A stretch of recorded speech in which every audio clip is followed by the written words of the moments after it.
Assalamualaikum warahmatullahi wabarakatuh. Nah, di video kali ini masih melanjutkan dari video sebelumnya tentang IRD, Entity Relational Diagram. Nah, di video sebelumnya sudah dibahas tentang apa itu entitas. Nah, kali ini lanjutannya saya akan membahas tentang atribut dan relasi. Nah, di sini di video kali ini saya akan membahas di IRD bagian kedua ya, akan bahas tentang apa itu atribut dan apa itu atribut kunci, serta nanti akan saya bahas pula tentang relasinya. Nah, saya bahas dulu apa itu atribut ya.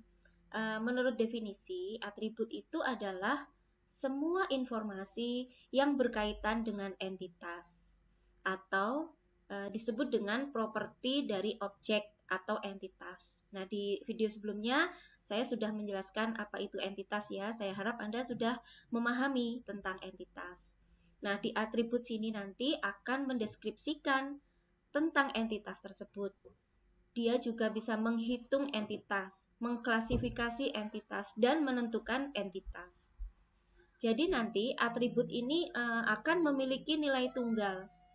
Contohnya, jika entitas mahasiswa, maka dia akan memiliki atribut seperti NIM ya, nomor induk mahasiswa, kemudian nama, kemudian ada alamat, tempat lahir, tanggal lahir, jenis kelamin, dan sebagainya. Nah, semua itu adalah atribut yang melekat pada entitas mahasiswa. Nah, nanti setiap atribut tentu akan menyesuaikan entitasnya, seperti itu ya. Nah, apa saja sih macam-macam atribut ya? Sebenarnya macam-macam atribut ada banyak ya. Nanti akan saya urai satu persatu, yaitu dimulai dari atribut sederhana, atribut gabungan, atribut bernilai tunggal, atribut bernilai banyak, atribut yang harus bernilai, atribut turunan, dan yang paling penting di sini adalah atribut kunci, gitu ya. Oke, saya bahas yang pertama dulu tentang atribut sederhana.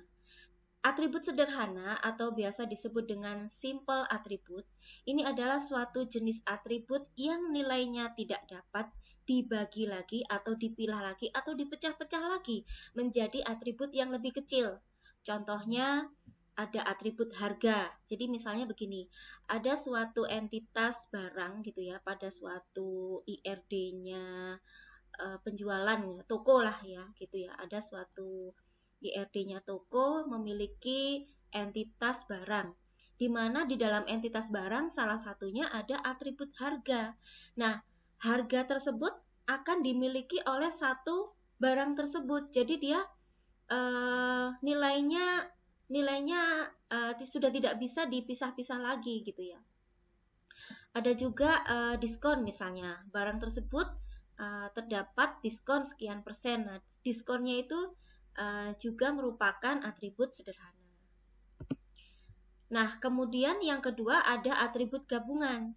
Atribut gabungan atau kita sebut dengan komposit atribut adalah jenis atribut yang nilainya bisa dipecah atau dipilah-pilah gitu ya menjadi bagian yang lebih kecil.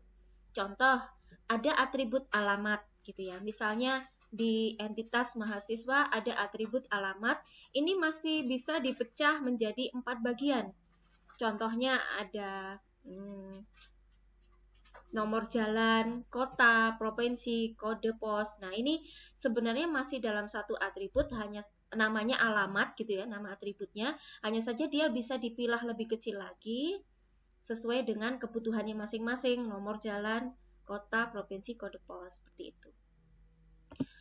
Kemudian macam atribut yang ketiga adalah atribut yang bernilai tunggal. Atribut bernilai tunggal atau kita sebut dengan single value atribut adalah satu jenis atribut yang nilainya hanya satu dari satu entitas saja. Dan itu tidak akan pernah berubah ya, satu selamanya satu itu. Contoh nih ya, atribut tanggal lahir. Setiap ini saya contohkan untuk entitas mahasiswa ya. Nah, ada di satu entitas mahasiswa memiliki salah satu atribut yaitu tanggal lahir. Satu orang mahasiswa pasti tanggal lahirnya hanya satu, karena dia hanya lahir di tanggal itu saja. Nggak mungkin dia memiliki tanggal lahir yang lain gitu ya. Makanya kita sebut dengan atribut yang bernilai tunggal. Kemudian kebalikannya dari atribut bernilai tunggal adalah macam atribut yang keempat, yaitu atribut yang bernilai banyak. Nah, atribut yang bernilai banyak ini kita sebut dengan multi-values atribut, yaitu satu jenis atribut yang nilainya bisa lebih dari satu dalam satu entitas tertentu. Contohnya, ada atribut hobi, ini ya. Kalau di entitas mahasiswa, misalnya ada atribut hobi, bisa jadi dia memiliki hobi lebih dari satu. Mungkin value-nya bisa berenang, melukis, bermain sepak bola, dan sebagainya gitu ya. Jadi nilainya bisa banyak gitu ya. Oke, ini ya perbedaan dari atribut bernilai tunggal dan atribut bernilai banyak. Baik, selanjutnya saya akan membahas macam atribut yang kelima, yaitu atribut yang harus bernilai. Artinya dia tidak boleh kosong gitu ya. Saya mungkin pernah menyinggung tentang nul ya, dengan tulisan NULL. Nul itu artinya tidak bernilai, bukan berarti nol ya. Anda mungkin bingung antara nul dan nol ya. Kalau nol itu memiliki nilai, berapa nilainya? Ya nol itu. Tetapi kalau nul tidak memiliki nilai sama sekali, gitu ya. Oke. Jadi di sini ada atribut yang tidak boleh nul begitu ya. Jadi maksudnya dia harus bernilai, yaitu atribut yang kita sebut dengan mandatory atribut. Adalah suatu jenis atribut yang harus ada nilainya atau tidak boleh kosong. Dengan kata lain, constraint not null. Contohnya apa? NIM, kode barang. Kenapa? Misal begini, ada entitas mahasiswa. Kalau entitas mahasiswa itu NIM-nya kosong gitu ya, bagaimana kita bisa membedakan antara mahasiswa satu dengan mahasiswa lainnya? Misalnya, ada mahasiswa yang namanya Samsul Arifin. Ada juga mahasiswa lain namanya juga Samsul Arifin. Memiliki nama yang sama, tapi tentu orangnya berbeda. Nah, untuk membedakan mana mahasiswa yang satu dan lainnya, itu harus dibedakan dengan NIM. Oleh karena itu, NIM di sini atribut yang harus bernilai. Dia tidak boleh kosong. Gitu ya. Nah, ada contoh lain misalnya di entitas barang. Ada kode barang. Sama seperti mahasiswa. Untuk membedakan antara barang satu dengan barang yang lainnya, kita harus membedakannya dengan kode barang. Nah, kadang memang ada barang yang tipenya sama. Misalnya sama-sama pasta gigi, sama-sama mereknya gitu ya. Nah, mungkin dia dibedakan dengan rasa gitu ya. Ada yang original gitu ya. Ada yang rasa strawberry. Nah, untuk membedakan itu supaya kita tahu yang mana gitu ya, maka kita bisa membedakannya dengan kode barang dan itu tidak boleh kosong. Constraint not null ya. Oke, saya lanjutkan macam atribut yang keenam, yaitu atribut turunan atau biasa disebut dengan derived atribut, yaitu jenis atribut yang nilainya diperoleh dari atribut lain. Karena diperoleh dari atribut lain, makanya dia disebut dengan turunan. Contoh nih ya, ada satu atribut tanggal lahir gitu ya. Misalnya di entitasnya mahasiswa. Nah, tanggal lahir ini bisa jadi dia memiliki atribut turunan yang namanya atribut umur atau usia ya kan. Nah, usia tadi atau umur itu dia bisa keluar nilainya, muncul nilainya apabila atribut tanggal lahir telah terisi. Kalau atribut tanggal lahir belum diisi, maka umur tadi tidak bisa ada nilainya karena nggak tahu ya kan mau menghitung bagaimana, karena usia atau umur itu menghitungnya adalah tanggal hari ini dikurangi tanggal lahir, maka dia akan keluar umurnya, atau mungkin saya ralat ya tahunnya saja ya, karena yang bisa kita sebutkan sebagai umur itu adalah satuan tahun ya. Nah, tahun sekarang dikurangi tahun lahir mahasiswa tersebut, maka nanti akan muncul umur atau usianya. Nah, atribut umur ini nanti kita sebut dengan atribut turunan, gitu ya. Oke, kita bahas yang berikutnya, yang paling akhir dari atribut ya, yaitu atribut ke-8, atribut kunci. Atribut kunci atau biasa disebut dengan key atribut adalah satu jenis atribut yang dijadikan pembeda antar baris atau rekod pada suatu entitas. Nah, ini sama halnya seperti yang not null tadi ya. Not null tadi kan saya sudah menceritakan bahwa ada NIM untuk membedakan antara mahasiswa satu dengan yang lainnya. Juga ada atribut kode barang untuk membedakan barang satu dengan yang lainnya. Ada juga ya yang not null yang enggak atribut gini. Kalau atribut kunci itu kan harus bernilai, tidak boleh kosong, constraint not null begitu ya. Itu atribut kunci. Tapi kalau selain atribut kunci, kira-kira ada nggak ya yang harus bernilai, yang tidak boleh kosong? Ada, nama itu juga tidak boleh kosong. Sekarang ada entitas mahasiswa, NIM-nya ada gitu ya.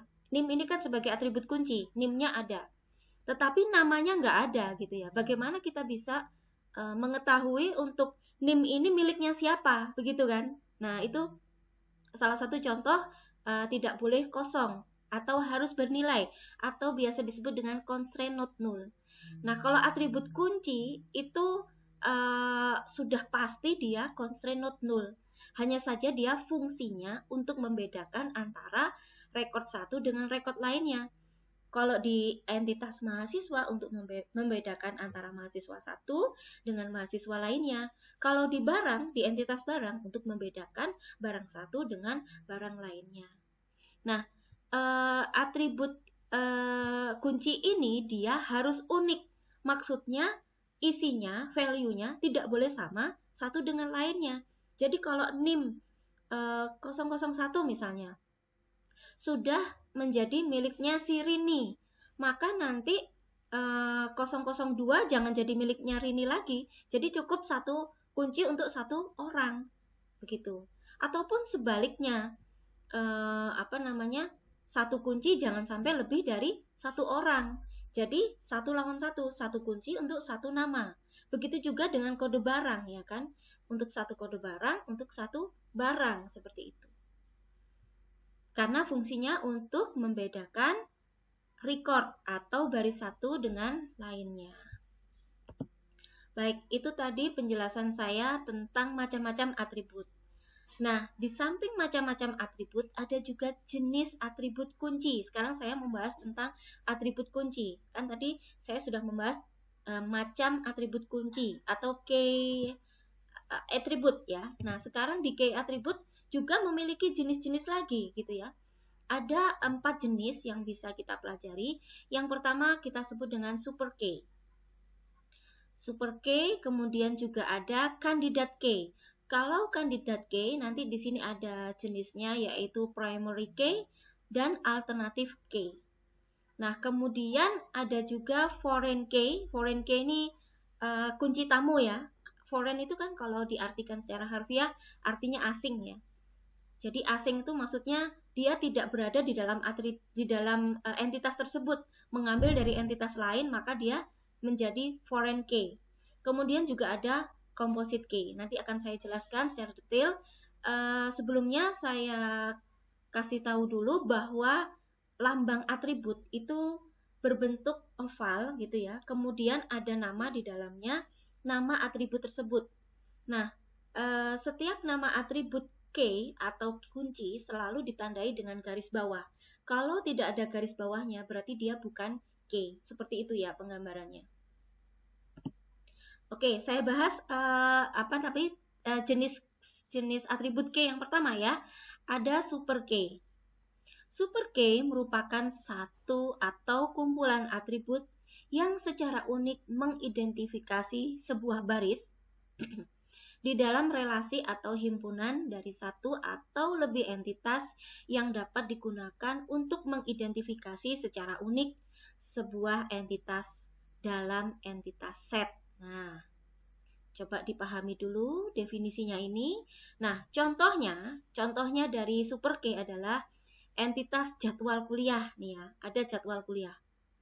Di jadwal kuliah tersebut pasti ada beberapa atribut ya, seperti nomor gitu ya, pasti ada nomornya nih ya.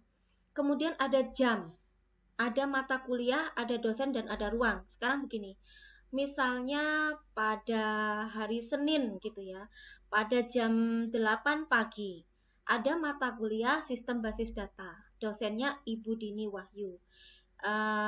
Mengajar di ruang A31 misalnya begitu.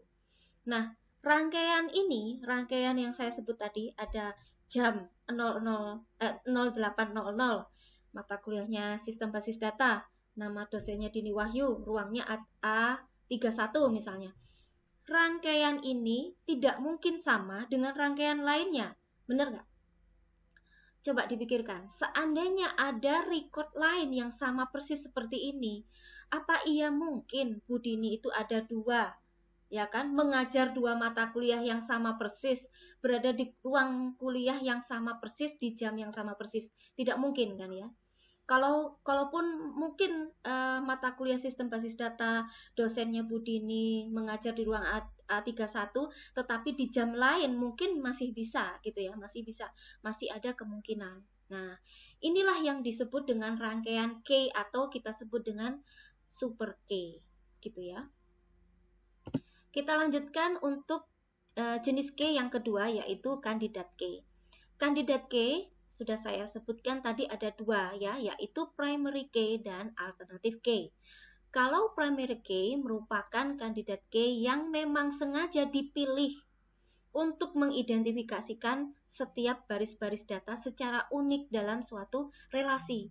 Contohnya NIM, nomor induk mahasiswa untuk mahasiswa. Dan contoh lain adalah kode barang untuk untuk entitas barang. Kalau contoh lain ya, misalnya di rumah sakit gitu ya, di rumah sakit setiap pasien pasti memiliki nomor rekam medik. Nah, seperti itu ya. Atau di contoh lain di sekolah gitu ya, ada murid atau siswa yang memiliki nomor induk siswa gitu ya. Nah, itu adalah kandidat K dari jenis primary K.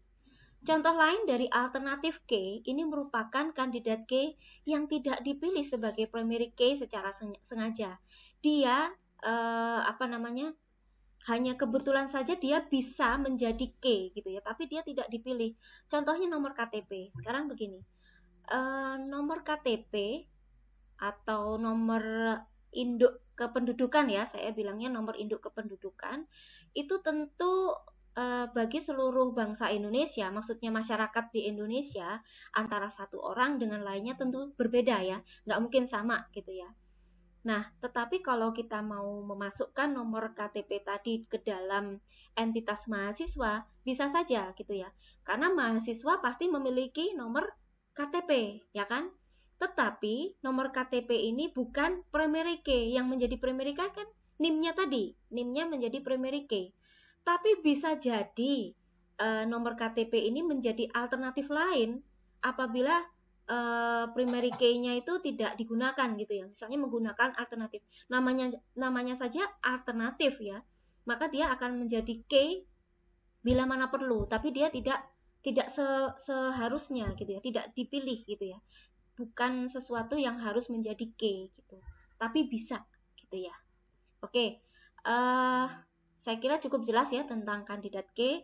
Saya lanjutkan untuk jenis atribut K yang ketiga, yaitu foreign K, yaitu merupakan atribut yang dengan domain yang sama, yang menjadi kunci utama sebuah relasi.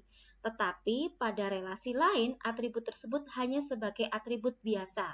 Contoh begini, ada atribut NIM, nomor induk mahasiswa. Dia adalah K atau primary K di dalam entitas mahasiswa nih ya, untuk membedakan antara mahasiswa satu dengan mahasiswa lainnya ya kan. Tetapi nanti di dalam IRD-nya akademik ya, saya bilangnya akademik aja deh, sistem informasi akademik, itu selain entitas mahasiswa, ada juga entitas KRS, yaitu Kartu Rencana Studi, di mana mahasiswa mau mengambil mata kuliah apa saja ya, dia itu. Nah, di situ ketika di entitas KRS, isinya kan tentu ada mata kuliah yang diambil di semester situ apa saja, kemudian SKS-nya berapa saja, dan dia berada dalam semester berapa saja, gitu kan ya. Itu entitas KRS. Tetapi yang jadi K apa di sini gitu ya? Tentunya menggunakan K yang bisa digunakan untuk pembeda antara rekod satu dengan rekod lainnya, ya kan? Yaitu dibedakan dengan NIM. Tetapi NIM sendiri itu bukan primary key di dalam KRS, tapi NIM primary key-nya mahasiswa. Dia masuk ke dalam KRS, akan tetapi statusnya adalah sebagai foreign key, gitu ya. Oke, nanti akan saya ajak Anda untuk membuat IRD dari awal gitu ya, supaya Anda tahu, oh begini maksudnya. Kalau di sini kan saya hanya bisa menjelaskan secara teoritasnya ya. Jadi nanti video ini akan berlanjut ke video selanjutnya, yaitu bagaimana cara membuat IRD dari nol ya. Di sini saya di video ini khusus untuk penjelasan secara teoritasnya dulu ya. Oke, saya lanjutkan untuk jenis atribut K yang terakhir, yang ketiga, yaitu atribut composite K. Composite K merupakan atribut kunci yang terdiri dari 2 atau lebih atribut. Nah, kalau tadi kan atribut K pasti satu ya, tapi di sini ada 2 atau lebih.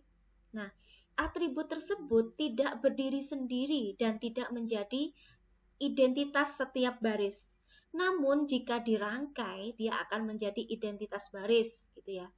Contoh nih, ada atribut alamat gitu ya. Alamat Jalan Mawar nomor 3 Malang misalnya. Untuk Jalan Mawar nomor 3 Malang, itu akan menjadi satu rangkaian alamat tertentu. Kalau misalnya Jalan Mawar saja, tentu kan banyak rumah-rumah yang ada di Jalan Mawar. Nomornya banyak gitu ya. Nah, apalagi di Kota Malang banyak sekali alamat rumah. Yang mana ini? Nah, untuk membedakan alamat satu dengan yang lainnya, maka ada rangkaian nomor jalan, nama jalan, nomor kota. Rangkaian ini akan mengidentifikasi pada satu atribut, satu record tertentu. Seperti itu. Ini yang kita sebut dengan composite key. Jadi, kita bisa ngambil dari berbagai atribut. Seperti itu. Saya harap cukup jelas ya. Nanti apabila ada yang masih kurang jelas, butuh penjelasan lagi, silahkan ditanyakan di forum diskusi ya. Atau mungkin mau di komen di sini ya, di YouTube ini juga boleh. Oke. Tadi saya sudah menjelaskan tentang atribut ya. Saya harap Anda sudah memahami tentang atribut.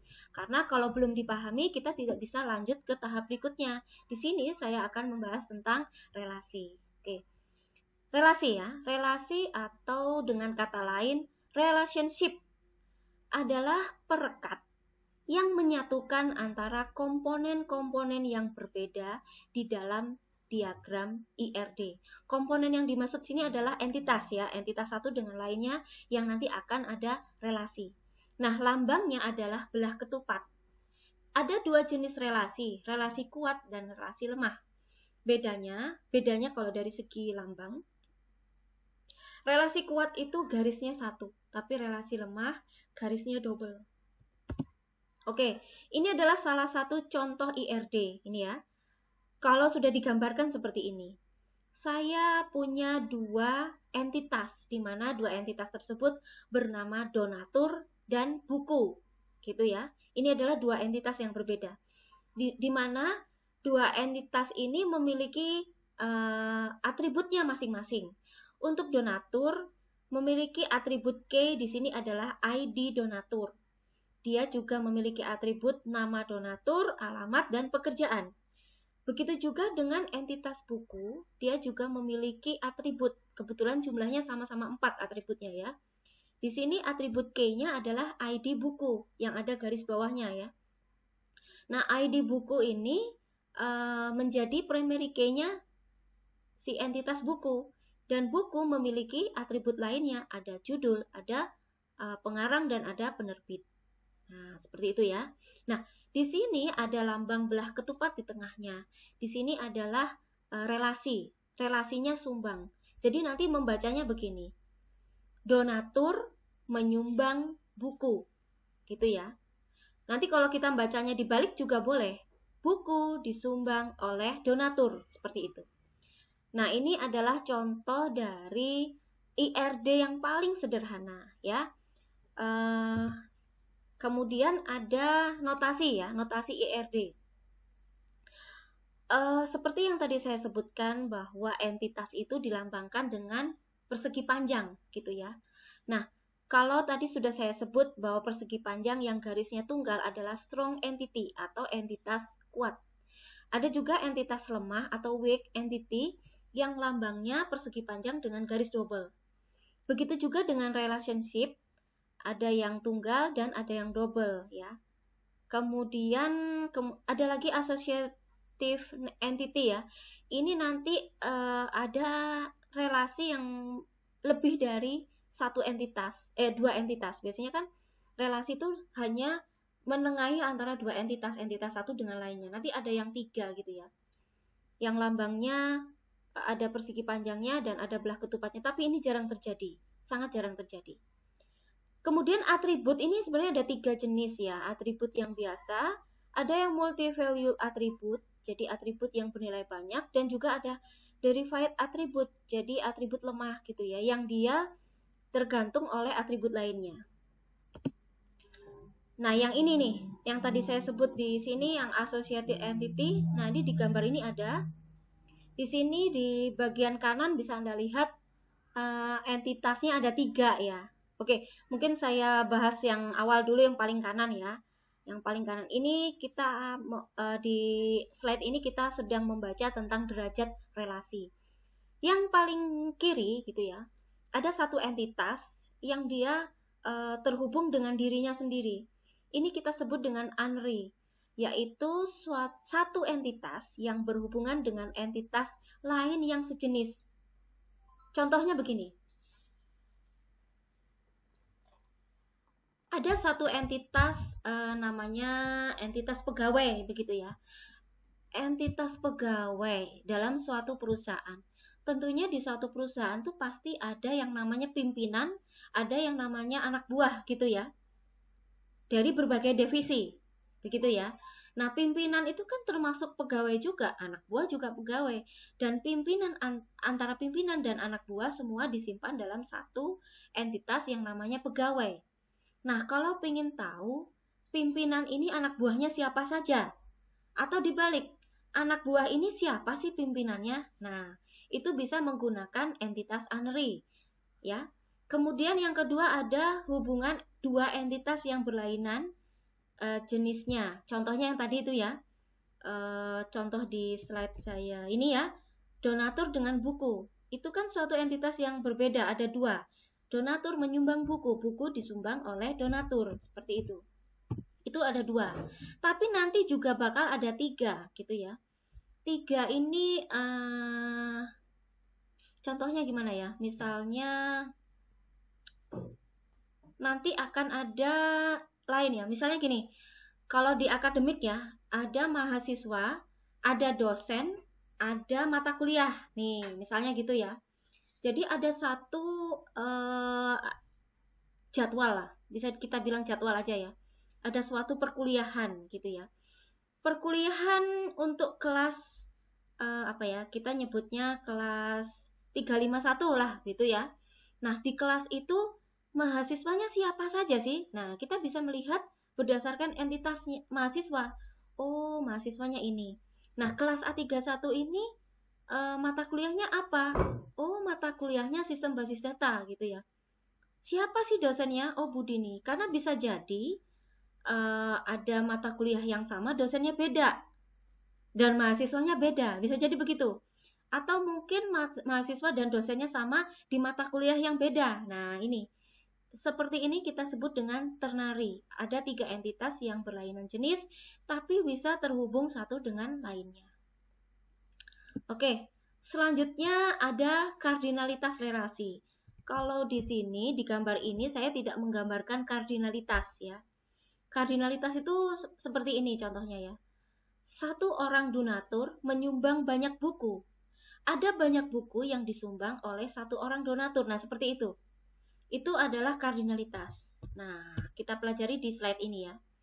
Ada kardinalitas yang bentuknya seperti garis double ya, garis tegak atau vertikal secara double. Ini adalah kardinalitas yang menyatakan one and only one atau satu dan hanya satu. Artinya begini, misalnya dalam suatu perpustakaan, dia memiliki aturan bisnisnya begini, bahwa satu orang hanya boleh meminjam satu buku. Nanti kalau dia mau pinjam buku yang lain, buku yang sedang dipinjam harus dikembalikan dulu. Nah, kasus yang seperti ini, antara satu peminjam dengan buku yang dipinjam, itu adalah one and only one, satu dan hanya satu, yang artinya begini, satu orang peminjam meminjam satu buku dari entitas buku. Nah, untuk yang baris kedua ada kardinalitas yang relasinya one or more. Nah, ini berbeda lagi. Kalau yang tadi yang atasnya saklek, dia hanya bisa satu. Tapi yang di sini boleh satu, boleh lebih. Mungkin ada perpustakaan lain yang memiliki aturan bisnis yang berbeda. Setiap peminjam dia akan meminjam minimal satu buku. Dia boleh meminjam lebih dari satu buku dalam satu proses transaksi. Nah, ini namanya satu atau lebih. Atau dengan kata lain, one or more. Jadi begini bunyinya. Satu orang peminjam boleh meminjam satu atau lebih buku. Nah, seperti itu. Ini sama halnya dengan mahasiswa dengan mata kuliah. Satu orang mahasiswa boleh mengambil satu atau lebih mata kuliah. Bisa jadi dia dalam satu semester hanya mengambil satu mata kuliah, skripsi aja misalnya, karena dia mata kuliah yang lain sudah lulus, tinggal skripsi aja. Nah, itu contohnya. Lalu yang ketiga ada tidak ada atau lebih, dengan kata lain bahasa Inggrisnya adalah zero or more. Jadi dia boleh kosong atau boleh banyak, gitu ya. Atau ada lagi tidak ada sama sekali sampai 1. 0 sampai 1. Nah, lambangnya seperti ini. Tetapi nanti yang sering kita pakai adalah bagian pertama dan kedua. One and only one atau one or more. Biasanya yang paling sering dipakai yang dua ini. Baik, bagaimana sih cara membuat IRD gitu ya?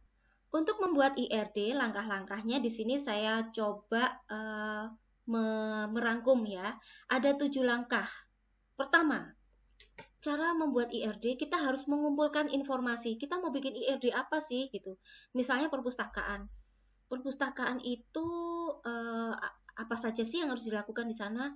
Oh, nanti bakal ada peminjam yang bakalan meminjam buku. Nah, seperti itu.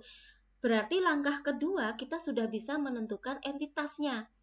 Oh, nanti entitasnya ada peminjam dan ada entitas buku. Nah, langkah ketiga setelah kita punya himpunan entitas, kita bisa menentukan atribut pembedanya dari masing-masing entitas tersebut. Kira-kira atribut peminjam mau dibedakan dengan apa? Mungkin dengan kode peminjam, gitu ya. Kalau di buku mungkin dengan kode buku, seperti itu. Jadi ada atribut pembeda atau atribut key pada masing-masing entitas. Langkah keempat, kita menentukan himpunan relasinya. Jadi antara peminjam dengan buku, kira-kira relasinya bunyinya apa ya? Oh, buku dipinjam oleh peminjam dan peminjam meminjam buku. Nah, berarti pinjam di sini ya relasinya. Oke, kita sudah punya relasi. Langkah yang kelima kita akan menentukan opsionalitasnya atau derajat kardinalitasnya. Saya jelaskan apa sih bedanya opsionalitas dengan derajat kardinalitas. Mohon dipahami bagian ini ya, karena ini sangat penting sekali gitu ya. Baik, opsionalitas itu artinya opsi. Dengan kata lain begini, apakah boleh atau harus gitu ya. Pilihannya must be, or must itu kan harus ya. Kalau boleh itu maybe, must be or maybe gitu kan ya. Harus atau boleh begitu. Seperti begini, apakah mahasiswa harus mengambil mata kuliah? Atau yang tadi aja ya, kita kembali ke yang perpustakaan tadi. Apakah seorang peminjam harus meminjam buku? Begitu ya. Apakah harus gitu ya? Atau boleh gitu ya? Harus atau boleh gitu ya? Karena ini bukan sesuatu yang diwajibkan, jadi kita bisa memilih opsionalitas boleh, maybe gitu ya, maybe. Nah, untuk derajat kardinalitas itu yang tadi ada 4 gitu ya. Di sini saya singkat aja menjadi 2 saja. Satu dan hanya satu atau lebih gitu ya. Dibagi 2 ya. Satu atau one or more, one and only one, or one and more. Yang mana? Jadi 2 ini saja yang kita pakai gitu ya. Nah, misalnya begini. Mungkin bunyinya begini.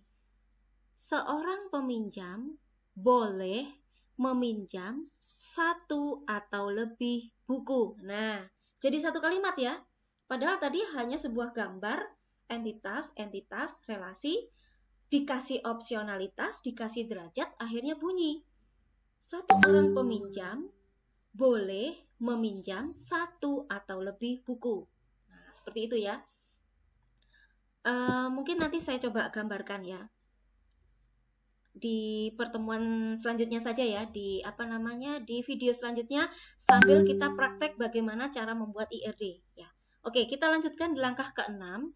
Kita akan melengkapi himpunan entitas. Kalau tadi kita sudah punya atribut K-nya, tambahin bagian peminjam dengan buku, tadi kita tambahin entitas atributnya. Kalau tadi cuman kode buku, tambahin mungkin judul buku, penulisnya siapa, pengarangnya tahun berapa, seperti itu ya.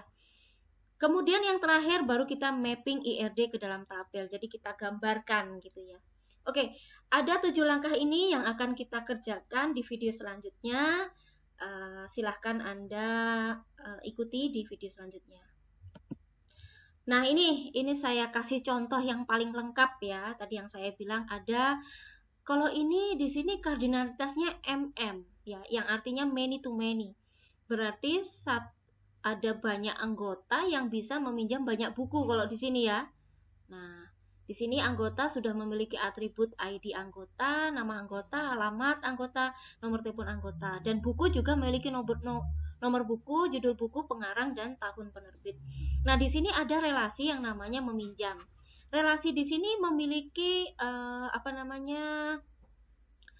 primary key sendiri yang namanya nomor peminjam ya. Di situ sudah digarisbawahi. Tetapi di bagian bawah ada 2 atribut yang juga memiliki garis bawah. Garis bawah tadi kan K ya artinya ya. Nah, K ID anggota ini diambil dari entitas anggota, maka dia menjadi foreign key. Begitu juga dengan nomor buku. Dia primary key-nya buku, tetapi di dalam peminjam, relasi meminjam, dia menjadi foreign key. Nah, ini adalah contoh IRD paling sederhana, gitu ya. Oke, sekian dulu perkuliahan kita kali ini. Semoga bisa dipahami ya. Kalau memang masih bingung, jangan khawatir. Nanti kita bisa berjumpa lagi di video selanjutnya. Akan saya praktekkan bagaimana cara membuat IRD dari awal sampai akhir. Sekian, terima kasih. Wassalamualaikum warahmatullahi wabarakatuh.